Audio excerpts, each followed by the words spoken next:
णमो वज्रायाणं णमो ड्वे सव्वसाहुणं चलते फिरते तीर्थ हैं हरते सब संता हम तो बस इतना जानते आप सरीखे आप हम तो बस इतना जानते आप सरीखे आप। कुंडलपुर के बड़े बाबा की मूल नायक अतिशयकारी चमत्कारी सर्वरोगहारी मनोहारी श्री वास पूज्य भगवान की परम पूजाचार्य भगवान गुरुदेव शेखवाड़ विद्यासागर जी महामुनिराज जी की परम पूज्य मुनि शेखवाड़ विमल सागर जी अनंत सागर जी धर्म सागर जी आदि समस्त 3 करोड़ मुनिराजों की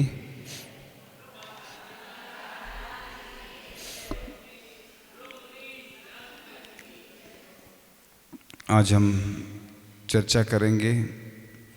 व्यक्ति सुबह से शाम तक मेहनत करता है, किस लिए करता है कि मैं कुछ रुपए पैसे कमाऊंगा जिससे मेरा जीवन अच्छा चलेगा, और दिन रात मेहनत करता है।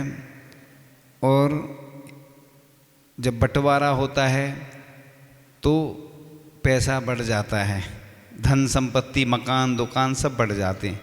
मेहनत किसने की? व्यक्ति ने, और हिस्सेदार सब हो जाते हैं। और कई बार पाप का अर्जन भी बहुत होता है। और जो पैसा किसी को अपन उधार दे देते ना, सामान वगैरह, या पैसा भी दे देते ना ब्याज पर, तो पैसा कोई खा जाता है, अपन नौकर बन जाते, वो मालिक बन जाता है। ऐसा कई लोगों के साथ हुआ, खुद भी अपने जीवन में महसूस किया है, और उसके साथ साथ लोगों ने ऐसी बहुत सी घटनाएं बताई हैं। तो इस प्रकार से जब आदमी को बचपन से सही संस्कार और संगति नहीं मिलती, अपने किए पुण्य पाप पुण्य के फल और परमात्मा सही रास्ता नहीं जमती, तब तक वह ना पाप से डरता है और ना परमात्मा से डरता। सुबह से हम देखते हैं कई लोग दुकान खोल के बैठ जाते हैं, ना अभिषेक करते, ना पूजन करते, ना आहार दान करते। महिलाओं ने पूर्व जन्म में ऐसा पुण्य नहीं किया था, इसलिए महिला बनी, लेकिन वर्तमान में महिलाएं ज़्यादा पुण्य कर रही हैं, पुरुष कम कर रहे हैं। पुरुष ना आहार देते हैं। ये सब जगह की स्थिति है, क्योंकि सुबह से दुकान खोलना, ग्राहक चला गया तो उनको पुण्य पे भरोसा नहीं है। जिसको पुण्य पे भरोसा होता कि मैं एक व्यक्ति थे, वो पहले दुकान थी उनकी किराने की, और वो 11-12 बजे खोलते थे। ग्राहक इंतज़ार करते थे उनका, खड़े रहते थे पहले से, और रात में देर तक भले ही चलती थी उनकी, वो अलग। फिर वो बाद में मुनि बन गए थे, समाधि भी हो गई उनकी। तो ऐसे ऐसे व्यक्ति भी होते जिनके यहाँ लाइन लगती है, पहले से ग्राहक इंतज़ार करते हैं। अगर अपन व्यवस्थित काम करेंगे, व्यवस्थित अपना होगा, तो ग्राहक इंतज़ार करते। आचार्य ऋषि के पास देखो लाइन लगती कि नहीं लगती। और जगह लोगों को इंतज़ार करना पड़ता है, हमारे पास भीड़ आए, और आचार्य ऋषि को भीड़ कमाए तो फायदा है, नहीं तो भीड़ आती है तो उनको दिक्कत होने लगती। लोग भीड़ चाहते हैं, और आचार्य ऋषि क्या चाहते हैं? शांति। तो भी नहीं मिलती शांति उनको, जहाँ देखो वहीं भीड़। पुण्य फला अरहंता। आचार्य ऋषि के प्रति लोगों का कैसा श्रद्धान। तो इस प्रकार से, क्योंकि उसके जीवन में परमात्मा नहीं पैसा मुख होता है, धर्म नहीं धंधा मुख होता है, योग नहीं भोग मुख होता है, साधना नहीं साधन मुख। तो आज के युवकों की भी यह स्थिति है। चाहे नौकरी करते हों लोग, किस लिए करते नौकरी? कुछ लोग ऐसे थे विदेश में सर्विस करते थे, उन्होंने देखा कि मैं इतने साल में कितना पैसा कमा लूँगा, क्या मिलेगा मुझे, तो सर्विस छोड़ के आ गए। अच्छे से स्वाध्याय आदि करते हैं, कराते हैं लोगों को। विदेशों में रहते थे। ये तो है, बिना पैसे के कुछ नहीं होता। लोग कहेंगे कि मंदिर में आओ तो पैसे से ही पूछ होती है, कोई बोली लेता है तो सम्मान मिलता, नहीं तो कोई नहीं पूछता। ये बात सही है, लेकिन ऐसा भी नहीं कहना। कोई त्यागी व्रती होता है उसकी भी तो अच्छे से होती है पूछ परख। कोई महाराज जी माता जी बन जाते उनके परिवार वालों को, तो उनने कौन सा पैसा दिया। जो त्याग करता है, दान करता है, उसके लिए सम्मान दिया जाता है। ये बात सही है। हम सोच भी लें कि हम गरीबों को ही सिर्फ बुलाएंगे तो बड़े लोग आएंगे नहीं, धन वाले, फिर कहेंगे इन्हीं लोगों से करवा दो सब कुछ। फिर तो महत्व तो देना पड़ता है उनको। और हम भी ये चाहते कि उनको सम्मान देते हैं तो वो दान देते हैं। हमने अपने जीवन में अनुभव किया है, किसी से तुम ऐसे कमरे में बोलोगे ना कि ये कर लो तो नहीं करता आदमी, और इधर सबके सामने 4 बार नाम बोलता है, इतने इतने की इनने बोली ली, सम्मान होता है तो खुश हो जाता है आदमी। तो 100 धर्मेंद्र की जब बोली लगती ना, 100 धर्मेंद्र की पहले बड़ी बड़ी बोली लगेंगी, बहुत लोगों में वो रहता 100 धर्म के प्रति। माता पिता का तो सबको मालूम ही है सिस्टम। फिर धीरे धीरे गिरता जाता है, फिर वो मार्केट ठंडा हो जाता है। फिर बाद में तो मना के देना पड़ती कई बार। फिर वो क्या करते, कमेटी वाले पकड़ पकड़ के इनको ये इनको ये इनको ऐसे करके। तो मतलब बड़े पदों के लिए सबकी होड़ रहती है, पद प्रतिष्ठा के लिए लोग क्या करें। ये तो बात सही है। किसी ने प्रश्न किया कि गुप्त दान देना चाहिए कि ये वाला दान देना चाहिए बोली लगा के, तो बताया कि गुप्त दान दोगे तो मान लो तुमने दे दिया, कमेटी वाले पलट गए, उनकी नीयत खराब हो गई तो किसको मालूम चलेगा तुमने क्या दिया क्या नहीं। इसीलिए बोल कर दिया जाता है, सबके सामने दिया जाता है, जिसमें लिखित में भी रहता है। बुंदेलखंड में कहावत है, 100 बक्का 1 लेखा। 100 लोग बोलते हैं उसकी कोई कीमत नहीं, लिखने की होती है। कोई भी चीज़ लिखी होती ना, क्योंकि आज बहुत सारी जगह गौशालाओं में, मंदिरों में बहुत सारी ऐसी घटनाएं घट रही हैं कि लोग गोलमाल कर देते हैं। अब बताओ, पैसा तो आपने दान में दिया, इतनी मेहनत से कमाया, महिलाएं भी अपना पैसा जोड़ती, पुरुष वर्ग भी कितनी मेहनत से कमाते हैं। इसलिए हम लोगों को बहुत दुख होता है जब कोई मंदिर का पैसा या गौशाला का कोई बर्बाद करता है ना, अनाप शनाप खर्च करता है, हम लोग मना करते हैं। क्योंकि उचित जो है, आचार्य सी भी बोलते हैं कि अपव्यय नहीं करो, उचित जो जरूरी है वो तो करो, कंजूसी भी नहीं करो। कई लोग क्या करते हैं, जैसे कमेटी में रहते हैं कंजूस टाइप के व्यक्ति, कुछ भी बोलो तो खर्च करने में उनको तकलीफ सी होती है। हाँ, फालतू खर्च बिल्कुल नहीं करना। जैसे अपना पैसा अपन खर्च करते तो देख लेते हैं बच्चों को क्या आवश्यक है, घर में महिलाओं के लिए क्या आवश्यक है, वो जरूरी चीज़ें अपन रखते हैं। अनावश्यक अनर्थ दंड क्या कहलाता है, पानी है जितना उपयोग में आ रहा है वो ठीक है, और कई बार टंकी भर जाती है, अपन क्या करते हैं, बंद ही नहीं करते। अब वो तो फ्री का आ रहा है। पैसे अगर रेट ज़्यादा होता ना जल का तो कोई बर्बाद नहीं करता इतना। पहले फ़ोन पे बात करते थे ना लोग, तो एसटीडी में वो सामने चलता था ना, कितना हो गया पैसा, देख के तो घबरा जाते थे लोग, अरे अब ज़्यादा नहीं करना। जब से फ्री कर दिया उनने मोबाइल, ये टेक्नोलॉजी क्या करती है, ये मेंटलिटी है लोगों की कि सस्ता कर दो जिससे लोग ज़्यादा बात करेंगे। पैसा तो उतना ही कमा रहे हैं वो लोग, और ज़्यादा कमा रहे हैं, लेकिन सिस्टम चेंज कर दिया। पानी को भी ऐसा ही अपन बचाएं। मुनि महाराज का कमंडल होता ना, कमंडल में भरा कहाँ से जाता पानी, जल कहाँ से भरते, और खर्च जहाँ से करते वो कितना हिस्सा छोटा रहता है। वो क्यों छोटा बनाया, वित्त मंत्रालय का उदाहरण है वो, कि कमाओ तो ज़्यादा लेकिन खर्च।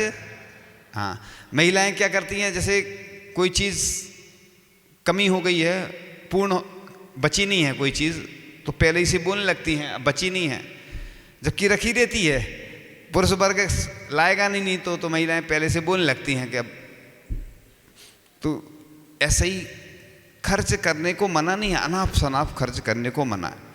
सिस्टम चल रहा है ना, मांग चल रही है कि भोजन जो होता है, क्या बोलते हैं अपन, बफर सिस्टम। शादी वगैरह पार्टी में डिश 56 तरह के व्यंजन बनते हैं बहुत सारे, उन पर रोक लगना चाहिए। बात सही है बिल्कुल। क्यों है, बर्बाद होता है। खाएगा कितना आदमी बताओ, दिखाने के लिए। जब किसी के यहाँ लड़की देखने जाते, लड़का देखने जाते, पहले की बात बता रहा है, अभी हमें नहीं मालूम, तो ऐसी टेबल पे सजाई जाती थाली, क्योंकि लड़की देखने आए हैं, लड़का देखने, तो दिखाने में चलता है वो सिस्टम। ऐसे ही शादी में, अन्य चीज़ों में, अन्य पार्टियों में जूठन कितना छोड़ते आप? जितने लोग बैठे हैं इनका नियम है सबका जूठन छोड़ने का, है कि नहीं? कितने लोगों का है? सबका नहीं है। देखो अभी सबका नहीं है नियम, तो अच्छे से हाथ उठाओ ना, दिखे तो कम से कम सबका है। बैठ, हाँ बहुत अच्छा। तो अपन का जूठन छोड़ने का भी नियम होना चाहिए, क्योंकि मुनि महाराज देखो अंजलि में क्यों लेते हैं, कारण क्या है इसका? लिखा है शास्त्रों में कि थाली में लेंगे तो मान लो भोजन अंतर आएगा कुछ, तो पूरा बेकार जाएगा वो, इसलिए अंजलि में ही लेते हैं। बाल आ गया तो उतना तो छोड़ देते हैं, मुख में है जितना और इतना हाथ में बस। इसलिए गिरने से अंतराय क्यों होता है? क्योंकि एक तो जीव मर जाए कोई, दूसरा इतनी सारी वस्तु बेकार चली गई वो। ये हम अपना स्वयं का चिंतन बता रहे हैं, नहीं तो आप लोग ये सब चीज़ें नहीं, कॉमन सेंस वाली बातें होती, कुछ अपने विचार हैं ये खुद के, तो ये शास्त्रों में नहीं लिखा, लेकिन ये कारण हो सकता है। और क्या कारण है वो तो नहीं मालूम, उसमें अंतराय लिखा है बस। क्योंकि जैसे गिरता है ना, तो कोई जीव है उसके ऊपर गिर गया, वस्तु भी। देखो मुनि महाराज आपके भोजन में ऐसे ही आहार ग्रहण करते हैं जो आपने बनाया अपने लिए। आप क्या करते हैं? दान करते हैं। आचार्य जी ने बोला था एक बार कि महिलाओं के लिए ध्यान केंद्र है, सुबह 6 बजे से 12 बजे तक लगभग महिलाएं सोचती हैं महाराज जी आएंगे, हम ये चलाएंगे। वो भोजन आपको औषधि बन जाता है, भोजन नहीं रहता है वो। कई बार चौकों में आचार्य जी के आहार हो जाते हैं, या होते थे पहले। दिल्ली साइड के लोग आते तो कहते जो बचा है, जो आचार्य से लिया वो दे दो हमें तो बस। कितनी श्रद्धा आस्था लोगों की, ये उसको क्षुधा औषधि बोलते। इसी प्रकार से धन जो कमा रहे हैं उसमें से दान करना, जबरदस्ती नहीं करना दान, लेकिन दान जरूर करना। दान से अपना वो शुद्ध हो जाता है, चाहे भोजन हो चाहे धन हो। धन कमाते तो कितना सारा हैं, और अचानक मृत्यु हो गई, छोड़ के चले गए, तो अपन ने पाप का अर्जन किया और दूसरे लोग उपयोग कर रहे हैं, तो अपन को उसका पाप भी अपन को लगेगा। अपन ने कमाया, दूसरों को छोड़ गए। कई महिलाएं पुरुष मंदिर के लिए मकान, दुकान, खेत या सोना चांदी और भी चीज़ें दान कर जाते हैं, क्योंकि जब तक वो हमारी वस्तु मंदिर में रहेगी हमें उसका पुण्य लगेगा। और हम इन लोगों को छोड़ जाएंगे तो काय में उपयोग करेंगे? कोई ने शराब पी मान लो, कोई और भी व्यसनों में उपयोग की, और भी गलत कामों में उपयोग किए, दोष लगता है। ऐसे ही बच्चों के साथ है, अपने बच्चों को अपन ने पैसा दे दिया, वो बाहर जा गए, पढ़ रहे हैं, बर्बाद कर रहे हैं, तो दोष लगता है। इसलिए अपन को देखना चाहिए। तो इसलिए हाँ, रात दिन पढ़ाई करता है तो पैसे के लिए, मेहनत करता है तो पैसे के लिए, सेवा करता है तो पैसों के लिए, और गरीबी में भी दिन काट कर मेहनत करके पैसा संग्रहित करता है। लेकिन जब वह पैसा कमा लेता है तब उसके जीवन जीने की शैली में और भी अंतर आ जाता है, उसकी सोच में अंतर आ जाता है। ऐसा वह व्यक्ति सुखदायी वस्त्रों की जगह, है ना, इधर लिखा था ना कि इतने साल से इतने साल की उम्र तक के लोगों को जीन्स आदि में प्रवेश नहीं करना चाहिए मंदिर में। क्यों लिखा था? अच्छी चीज़ लिखी है, क्योंकि मंदिर के वस्त्र अलग होते हैं, एक मर्यादा होती है, इसलिए तो लिखा जाता है। ऐसा लिखा था एक जगह भोजन के बारे में कि उतना ही लेना थाली में, बेकार ना जाए नाली में, ऐसा कुछ था। मतलब पंक्ति में थोड़ा अंतर हो सकता है, क्योंकि बेकार जाता ना वो, देखो पशुओं को जाता है तो फिर भी ठीक है, तो जितना अपन लेंगे ना, है ना, उतना ही भोजन करो, जूठा नहीं छोड़ना। इसी प्रकार से पैसा खर्च करना अच्छे से, लेकिन देख कर कि हमें किस चीज़ में कितना उपयोग करना है। इसलिए तो मर्यादा रखी है। जैसे पैसा है ना, अपने पति से लेना हो या छोटे बच्चों को बड़ों से लेना, तो वो थोड़ा थोड़ा देते इसलिए कि तुम बर्बाद कर दोगे नहीं तो। पैसा कई लोगों का खुला हाथ रहता ना, तो वो अनाप शनाप खर्च करते, बर्बाद करते। उनको लगता है बेचारे पुराने लोगों को कि हमने इतनी मेहनत से कमाया। पहले के लोगों के लिए जैसे साइकिल भी खरीदना हो ना तो बहुत कहना पड़ता था, बहुत मेहनत। आजकल के बच्चे तो मोबाइल खरीदते हैं 30, 40, 50 हज़ार, 1-1 लाख, 1.5 लाख के मोबाइल। बताओ, पहले का ज़माना और आज का ज़माना देखो कितना अंतर आ गया। तो इसी प्रकार मिट्टी के वातानुकूल गांव घरों को छोड़कर शहरों के प्रदूषित वातावरण वाले आरसीसी के महलों में रहने लगता है। घर के स्वास्थ्यवर्धक सादे भोजन को छोड़कर होटल में भोजन करने लगता है। एक फोल्डर आया था, उसमें लिखा था, उस फोल्डर का हेडिंग था अनदेखा सच। उसमें लिखा था होटल में जाना आप कभी, जो बड़ी बड़ी होटल है ना, वो जैन था व्यक्ति, उस होटल में काम करता था। उसने लिखा है कि जो तरी रहती ना, करी बोलते हैं ना, करी, तो सब्जी की करी होती, मांसाहारी बनाई जाती है और शाकाहारी लोगों को खिलाई जाती है। उसने अंधे का सच लिखा। अंधे का सच का मतलब वो उधर होटल में काम करता था, उसने देखा, वो जैन था, उसने देखा कि बताओ ये क्या कर रहे हैं, जो मांसाहारी तली बचती है ना, तो वो उसमें शाकाहारी भोजन में डाल दी जाती। ऐसी कई चीज़ें हैं जो ऐसा भी बताते, होटल में जो चींटे वगैरह, मकोड़े बोलते हैं ना इधर, मकोड़े, चींटे और भी जो वो गिर जाते हैं, वो क्या करता है, वो झाड़ी रहती ना, झाड़ी टाइप, उसमें ऐसे लेता है और बाहर फेंक देता है। लोग जाते हैं बड़े अच्छे से खाते हैं ना, उंगली तक चाटते। ऐसी चाट बनाई जाती है ना, चाट, कभी जाके घर में देखना जिसके यहाँ बनती है, उसका बच्चा रहता है ना जो छोटा, वो क्या गंदगी कर देता है वहीं पे। ऐसा बताया था लोगों ने, हमने खुद जाके थोड़ी देखा, और सब चलता। एक बार अभी पकड़ा गया था एक व्यक्ति, वो क्या करता था, वो फुल्की का पानी रहता ना, उसमें यूरिन डालता था। यूरिन तो सब जानते ना, हाँ यूरिन। और लोग बड़ी, उसके यहाँ भीड़ लगती थी, बहुत भीड़ लगती थी उसकी, बहुत ज़्यादा अच्छी चलती दुकान। वो तो पकड़ कहाँ से आ गया, कोई ने देख लिया। अब देखो कोई गलत काम करेगा कब तक छिपेगा।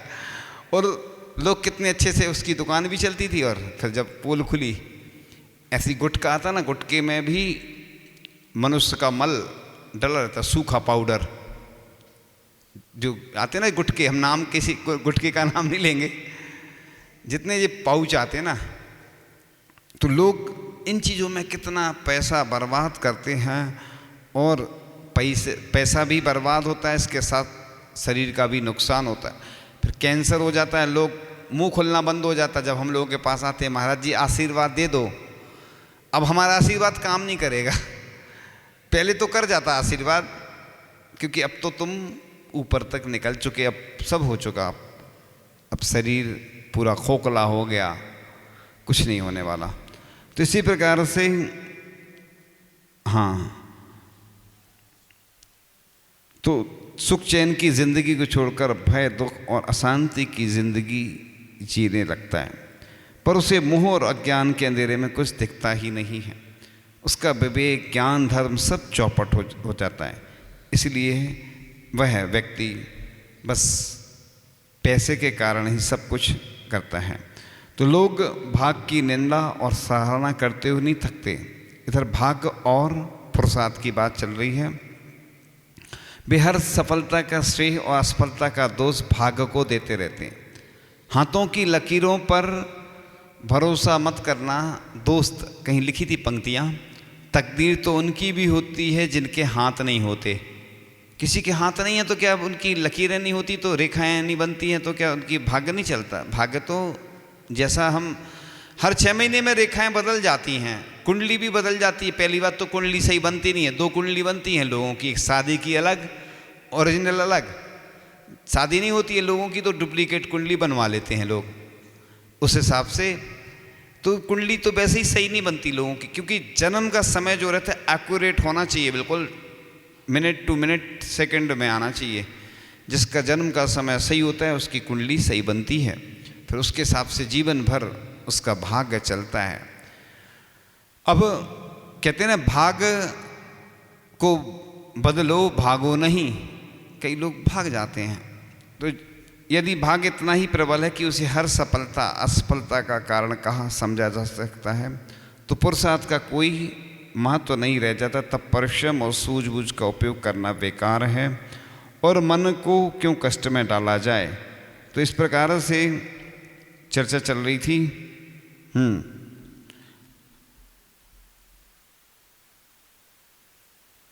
तो भाग्य में ना हो तो हाथ में आए धन का उपयोग नहीं होता है। देखो, पद्म पुराण में एक कथा आती है, शंभू कुमार था ना, वो लक्ष्मण जी निकल रहे थे उस वन में से। शंभू कुमार ने 12 वर्ष उस विद्या को सिद्ध करने में लगाए, और जैसे ही वो विद्या सिद्ध होने वाली थी, मैच होता ना, सेमीफाइनल होता, फाइनल होता, लक्ष्मण जी उस वन से गुजरे, उन्हें चमचमाती हुई कोई चीज़ दिखी, उन्होंने वो उठाई, खड़ग, खड़ग माने तलवार, और उनको सिद्ध हो गई। अब उन्होंने सोचा कि तलवार चला के देखी जाए, तो भिंडे कहते, भिंडे माने होता है वो बांस के ऐसा रहता ना झाड़, बांस का पूरा भिंडा था। चला के देखी तलवार, उसके बीच में बैठा था शंभू कुमार, उसकी गर्दन कट गई, मृत्यु हो गई। अब देखो, उसने 12 साल तो विद्या सिद्ध की, मृत्यु उसी की खुद की हो गई। उधर उसका पाप कर्म का उदय, लक्ष्मण जी का पुण्य कर्म का उदय। ऐसे अपने साथ होता है, जिंदगी भर अपन मेहनत करते रहते हैं, पैसा कमाते, और जब चोरी हो जाता है, कोई खा जाता है पैसा या कुछ और हिस्सा बांट हो जाता था। कई लोगों ने सुना है, महाराज जी हमारे पास इतनी संपत्ति थी लेकिन सब बंटवारा हो गया, उन्होंने सब ले लिया, हमें घर से निकाल दिया। इसलिए तुम्हें कोई घर से निकाले पहले ही निकल जाना, जैसे हम लोग निकल गए ना छोड़ दो पहले ही। देखो, पहले छोड़ दोगे तो इज्जत मिलेगी और बाद में बेइज्जती मिलेगी। इसलिए तो कहते हैं अपनी ज़िंदगी ऐसी बनाओ, पहले से प्रतिमा ले लो, अपना पहले से परिग्रह प्रमाण बना लो, इज्जत की ज़िंदगी जियो, बेइज्जती नहीं कि बाद में फिर सुनाना पड़ेगा सबको, कई लोगों को फिर कि हमारे साथ ऐसा हो गया, उनने ऐसा किया।